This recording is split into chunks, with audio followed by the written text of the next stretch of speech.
happening. This platform is actually pretty slick. Yeah, it's nice.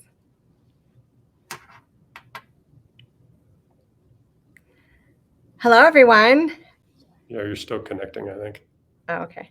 Do I say the intro or they do? Go ahead. You're good. Hi, everyone. Welcome to the recipe for high growth cloud go-to-market. We're going to cover how to co-sell and marketplace and how that makes magic happen. Here today with me, I'm Erin, the CEO and founder of Core Consulting. Recently became a tackler. And I'm with Sanjay me Mehta. is Sanjay. I'm Sanjay. I'm the Chief Cloud Officer at Tackle, and delighted to share a bunch of stuff. And thanks for getting active in the chat and sending hearts. I'm feeling the love. Yeah, that's awesome. All right, so what's on deck for our conversation track today? We're going to talk a little bit about what this definition is of cloud go-to-market and how data, cloud marketplaces, and co-sell all work together to bring your cloud go-to-market to life. We've got some tips and tricks, some best practices, some lessons learned, and we're really excited to share with all of you. So with that, I'm going to just get started. Sanjay, can you help us understand what is cloud go-to-market and how do software companies make this a strategic priority for them? Yes, pretty cool. At Tackle, we started talking about cloud go-to-market a couple of years ago, and now more and more people are talking about cloud GTM. So it seems like it's really emerging as a category, which excites us. But at the same time, I think people sometimes use it and maybe it means different things to different people. So I thought just get started by kind of grounding us in when we say cloud go-to-market, what do we mean? And we very specifically mean partnering up and selling with the big hyperscalers. And when we talk to customers who are mostly software providers, when they think about big hyperscalers, they think about AWS, they think about Google Cloud, and they think about Microsoft. And when they think about those companies, they generally say, how do I work with these partners to reach a great big global customer base? And that boils down into a couple of main motions that you hear a lot about. The first is co-sell. You've probably heard about it all week today if you've been listening to all week if you've been listening to a lot of PLX sessions. A lot of chat about co-sell. It's a really sexy topic this week. And the other one is marketplace. And what we see the best of the best doing is combining that as two sides of the same coin. How do I take a co-sell motion and a marketplace motion to fuel what is ultimately a cloud go-to-market motion?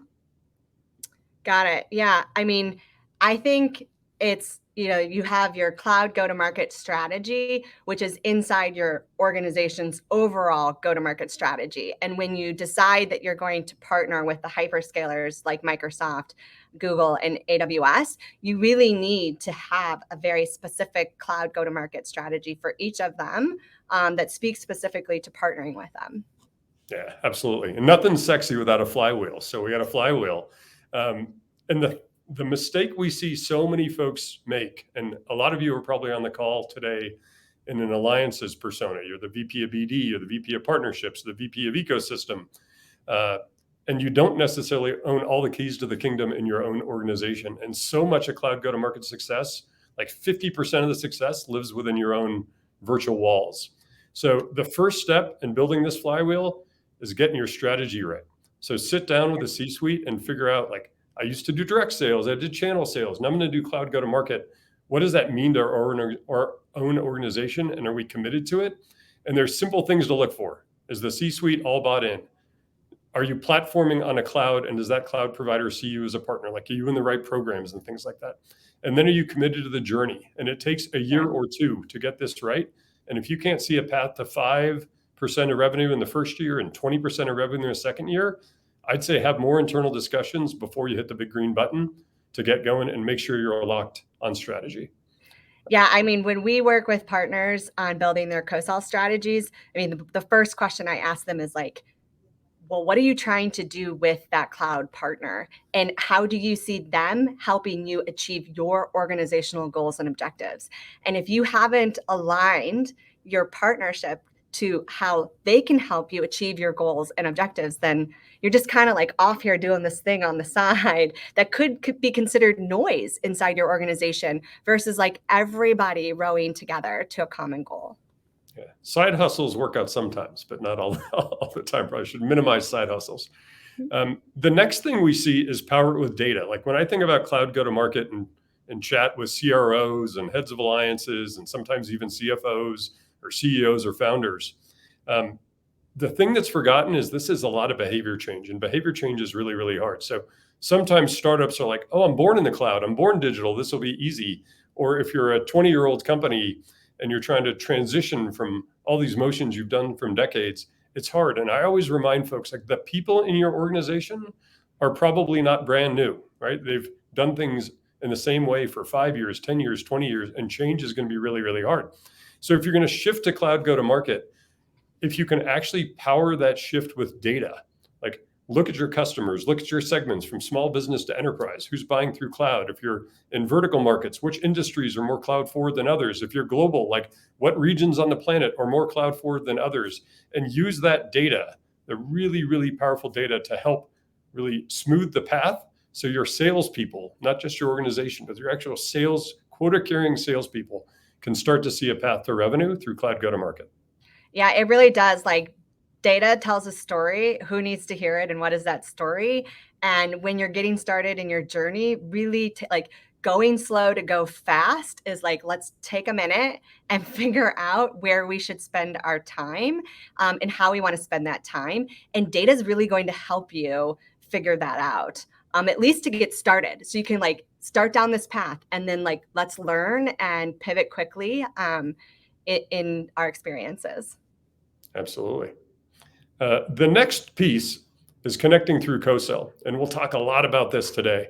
And again, this week it's been a buzzword, but co-sell sounds really simple. It's actually a really committed process, and you got to do it right. And it's a little bit different with every cloud provider, and it's a little bit different in every organization. So figuring out what co-sell means to you is really, really important. Once you get your co-sell motion going, I think ultimately, like maybe 2 years from now, maybe 3 years from now, the source of truth of co-sell is going to be marketplace.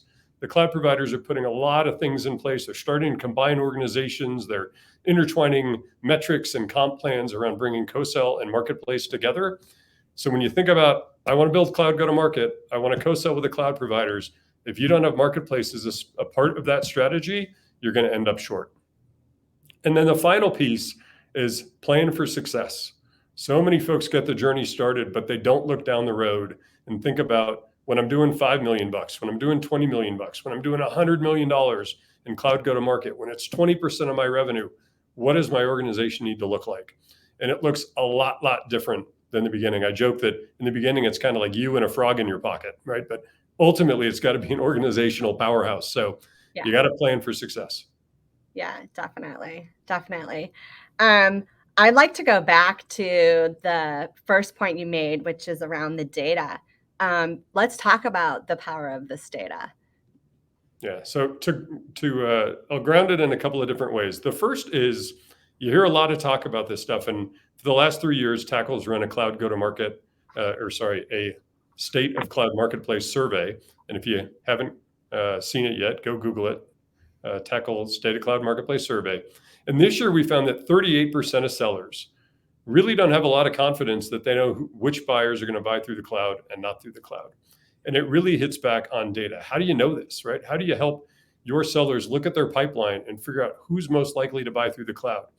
And if you start small and you get that journey right and you celebrate that success, you can get the flywheel turning. And if people struggle in the beginning, that bad news spreads like wildfire. So you got to get it right.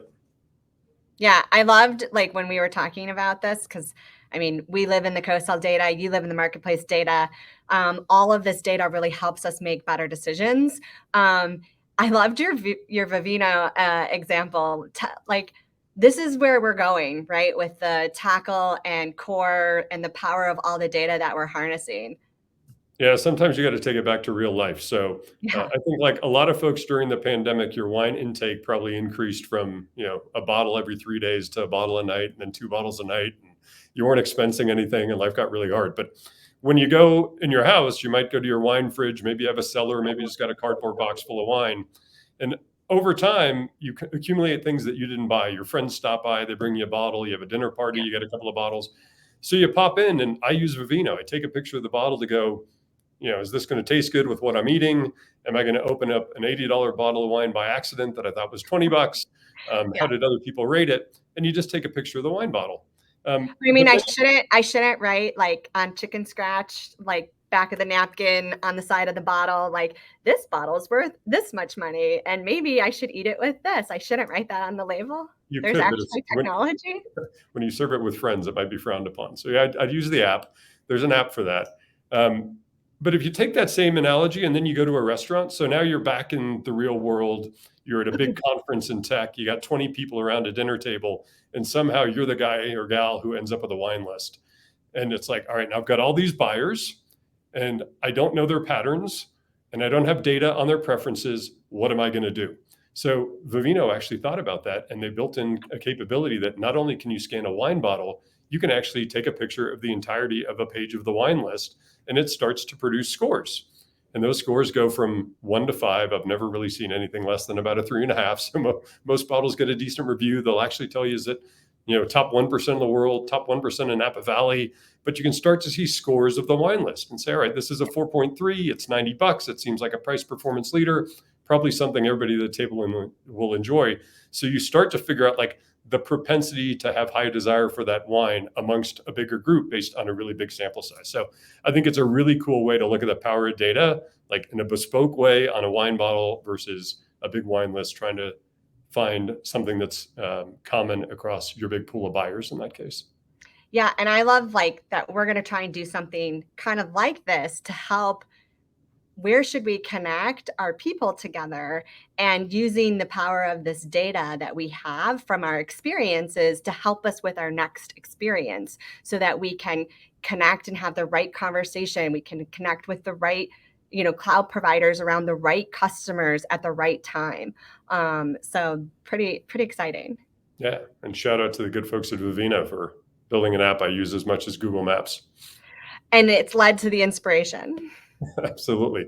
So, Erin, you're a long-standing expert in co-sell. I actually met you 5 years ago as a customer when I was trying to figure out co-sell. Walk us through, like, what does co-sell mean to you? What has it meant for so many of your customers? Yeah, I mean, co-sell to us is about connecting people together around the right opportunities at the right time. And how can we do meaningful activities with our cloud partners?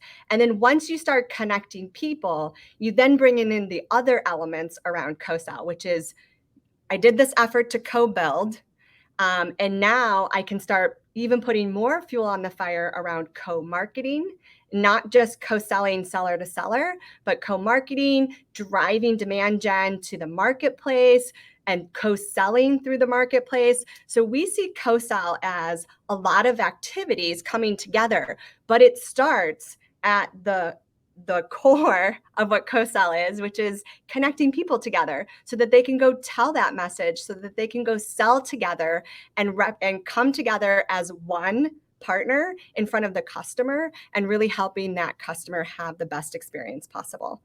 So to us, co-sell is a lot of things. It's not just people. There's lots. We have people to help us kind of open those doors to begin to tell our story and connect with the right customers at the right time.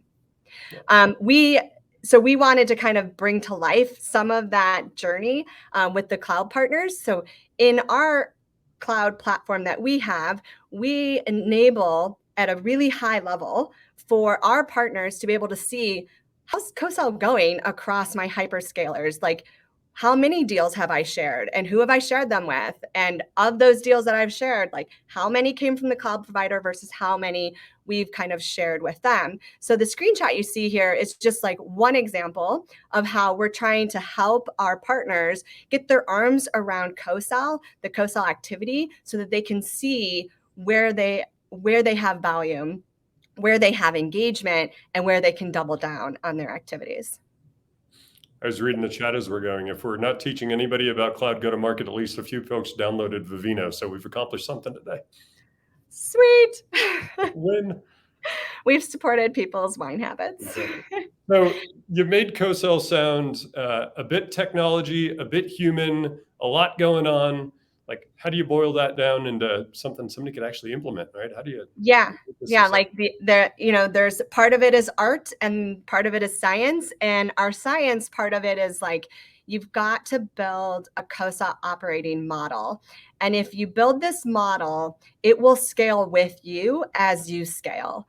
And it's super important as you go to implement a co-sell strategy with your cloud providers inside your organization, that essentially your alliance team, they need to kind of stand up their own co-sell like sales process in parallel with your sales organization. So you need to identify inside of your sales organization's pipeline, which opportunities do we want to connect on, and which opportunities do we think our hyperscalers can really help us, and we can start to, show up together in front of that customer. So the first step is identifying those opportunities. And once you've identified them, you've got to give a little hook so you can keep track of those opportunities inside your sales organization's pipeline as to how your sellers are naturally selling.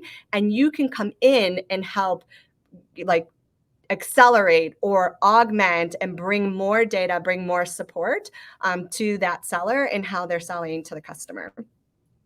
You've got to know how to work inside of the platforms. What we've done with our platform is kind of made it so that you don't have to go learn all these different cloud providers, co-sell platforms. You just bring everything into one platform, and then we go out and connect to all the different providers and operationalize and optimize that experience for you.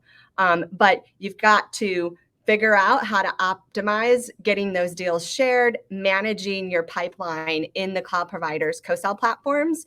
And then once you get connected to that seller, the cloud provider seller, you've got to take that and actually introduce people together with a meaningful introduction. Why did you sell that? Like, why did you share this? Why are we connecting? And what do we really want to do next so that we can go again? I'm going to just keep saying it over and over. Show up as one in front of the customer. So really using that as an opportunity to tell your story, build relationships, and have more purpose around sharing those opportunities. You've got to be able to manage that pipeline, which is why we created those hooks so that we can keep on top of those opportunities and know when they close. Know when they close as a win, know when they close as a loss. Be able to see that this deal has stalled. Could my cloud provider help me unstick this opportunity? And then at the very end, you've got to be able to close those as a win. And each cloud provider has different ways of doing it and different rules. So it's important to kind of stay on top of those so that you can leverage those stories to continue to do the next thing in your go-to-market strategy with that cloud provider. Yeah. So this operating model, it's got a lot in there, but there's like key steps along the way. Yeah, you hit on two things actually that came up in the chat. First is somebody asked, and sorry, I forgot the name here. Do you double down where things are going well, where you have strength or you have weakness? And I answered, I always double down on strength, right? The laggards will follow. And I think human nature wants us to help everybody along in the ride. The reality is not everybody's ready for it. So find out where you're having strength, build on those strengths, double down on those strengths, make more money on those strengths, celebrate those strengths, and then everybody else will follow. And the other thing you hit on that came up as a question is there are rules. Different cloud providers have different rules on what it means to be a seller around co-sell and marketplace, what it means to be a buyer around co-sell and marketplace. I would tell you the rules change. They've changed a lot over the last 5 or 6 years. I've been chasing this stuff around. So don't be scared off by them. And some of the very best partnerships actually innovate with the cloud providers, not just around technology, but on what's happening on the business side of these things too. So be aggressive. Yeah. And because you can like harness that data, you can go help articulate that story and those needs to your cloud provider. You can say, we're seeing these behaviors. We're seeing this type of interaction. We're seeing this in the data.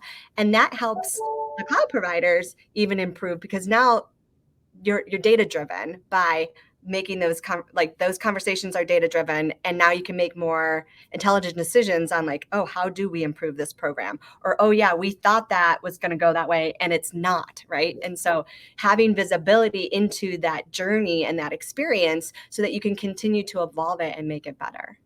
The cool thing about not turning off your Google reminders in a session like this is you have 10 minutes left where it goes ding ding ding.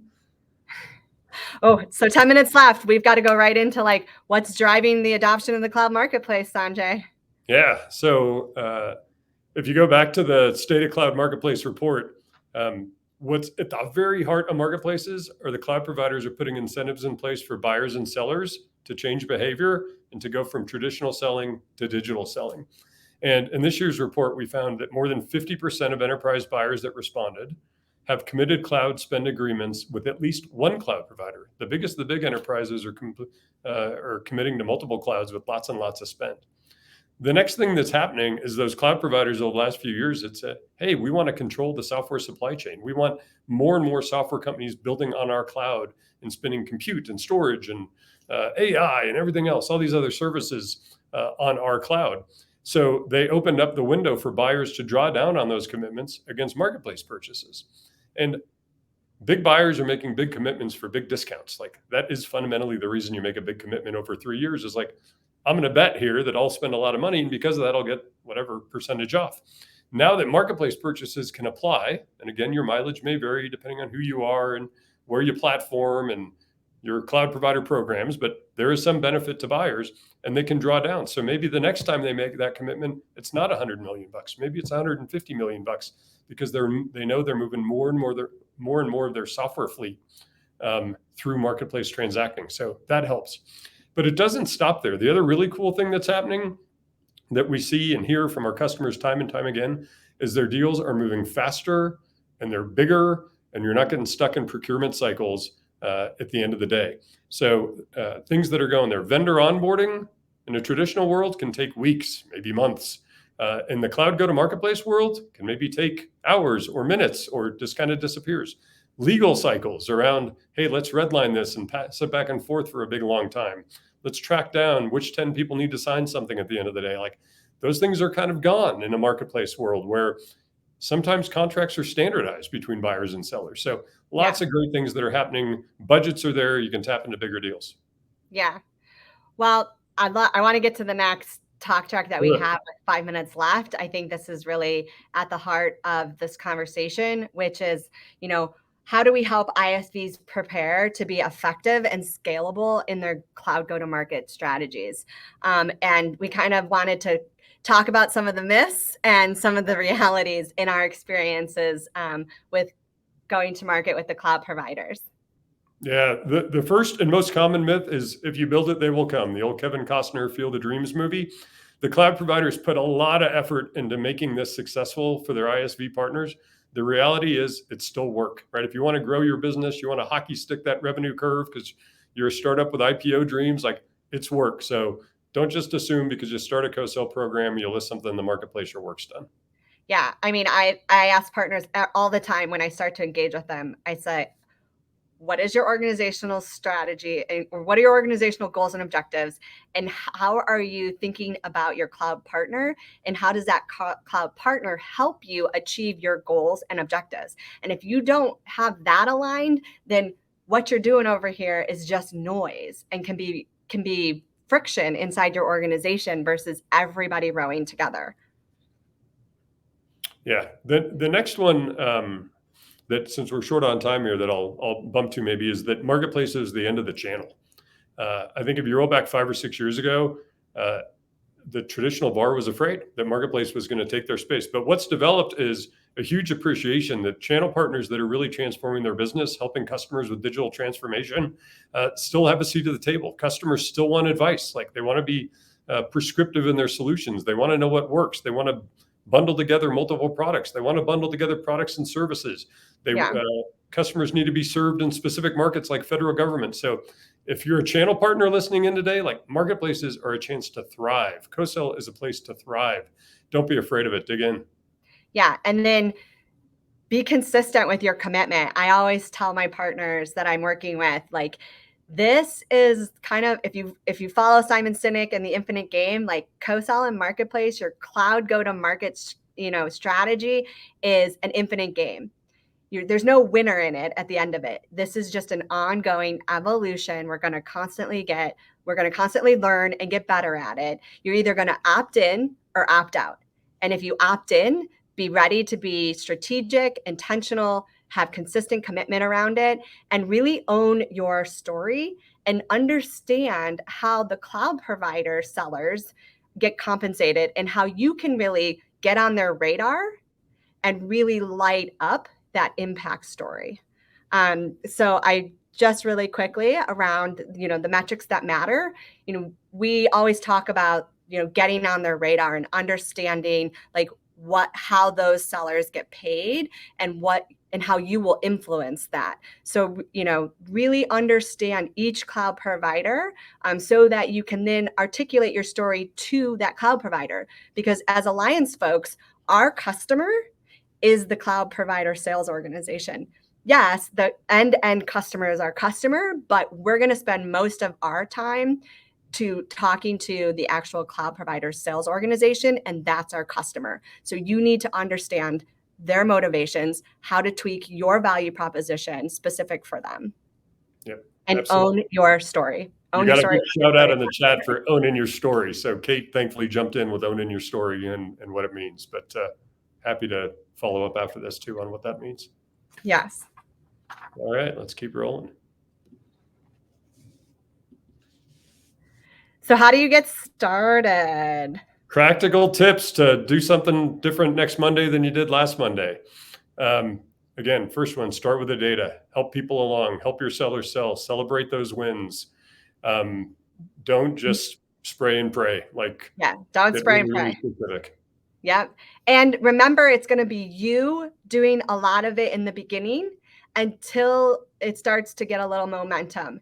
And then you're going to see things coming from the cloud provider sales organization. You're going to see more traction to your marketplace offerings. You're going to see more customers starting to transact and go that direction. So it is a lot of you in the beginning, maybe the first 12 months, maybe the first 18 months. Honestly, the only thing that gets that thing going faster, in my experience, is volume of business and people ready to engage with the cloud providers and really get that flywheel cranking faster. No doubt. Another one I'll touch on from Jim Collins, Turning the Flywheel. Speaking of flywheels, is bullets before cannonballs. I see this all the time. Please do not go into your next year's kickoff, declare yourself a cloud go-to-market, marketplace first organization, drop the mic and assume anybody knows what the hell you're talking about. Fire a couple of bullets first. Be super surgical. Pick a couple of reps that think a little bit out in front, or some of your best folks, or in some of your bigger deals, and fire bullets and test your hypotheses and build those recipes, and then drop the cannonball. I see it time and time again. Like, we're going to be a marketplace org that's channel only. Boom. And then everybody doesn't know what the heck to do. So bullets before cannonballs every single time. Yeah. Pick one or two things, try and, learn from those before you then put more fuel on that fire. Cool. I think we're wrapping up. Yeah. It's been fun, Erin. So glad to have you and the team at Core as part of Tackle now. It's been a big week. It's been a big week. We are excited to join forces and combine co-sell and marketplace together with Tackle. Awesome. Thanks, PLX. You guys rock. Thank you guys so much.